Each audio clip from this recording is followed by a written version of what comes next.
This is a short video about my garden in autumn.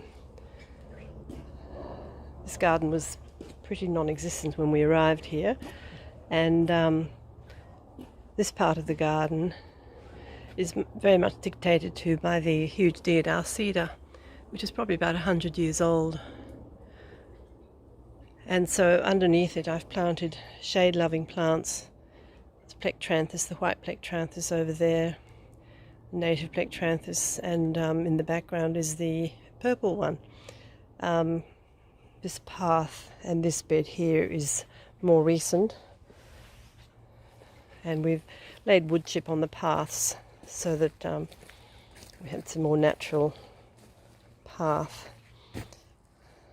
This is a New Zealand rock lily with lovely white flowers in spring, and the clivias are all the orange sort.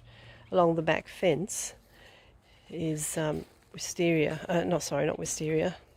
jasmine, which covered this half of this back garden when we arrived here.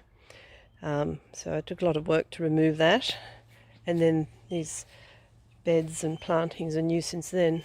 The lovely white flowering sasanqua here in the corner was here, but nearly everything else is more recent, and I've planted it. These are little cuttings and things which will probably go to the garden club trade table, and this shed is a wood shed. I'm walking through now into the vegetable garden at the side of the house.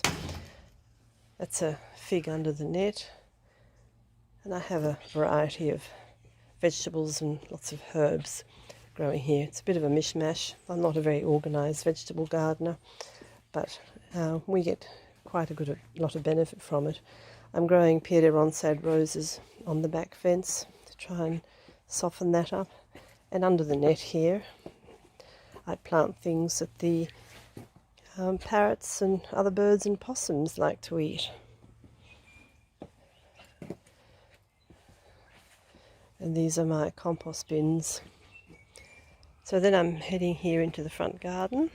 And this is a really good sunny spot, and the fruit trees enjoy it. So I've got a quince, an apricot, some citrus trees, some mandarin just there,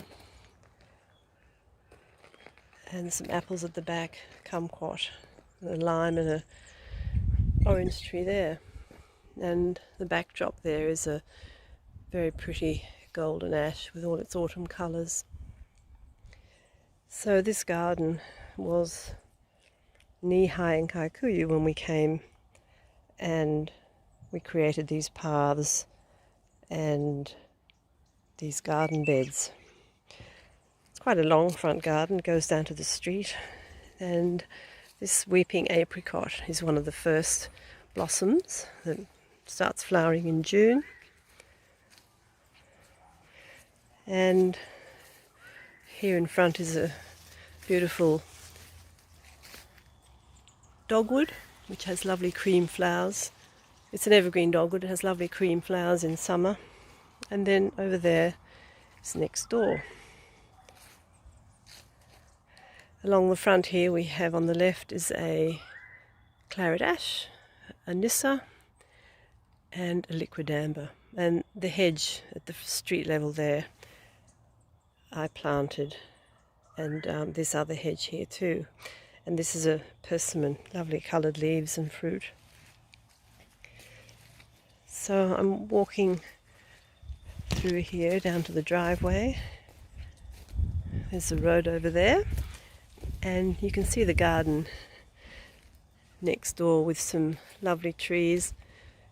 There's a beautiful oak, and over there there's a lovely copper beech. Now along the driveway here I have been planting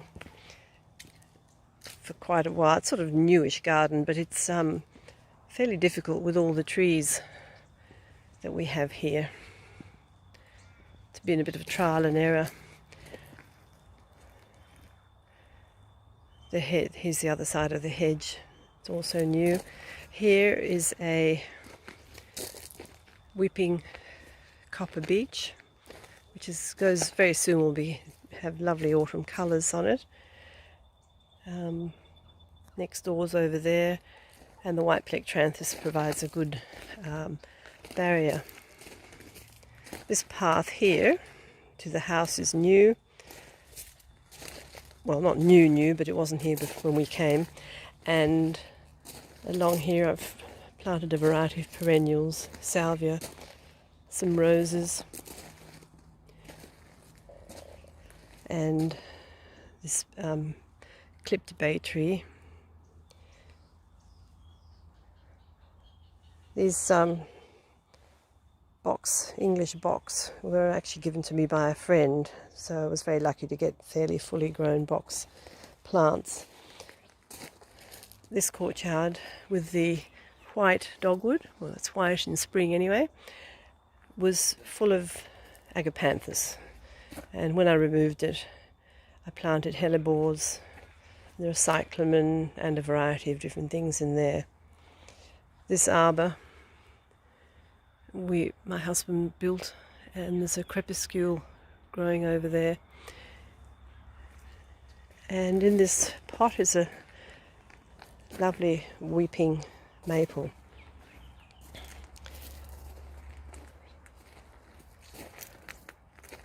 The windflowers are out, and they're lovely pink heads.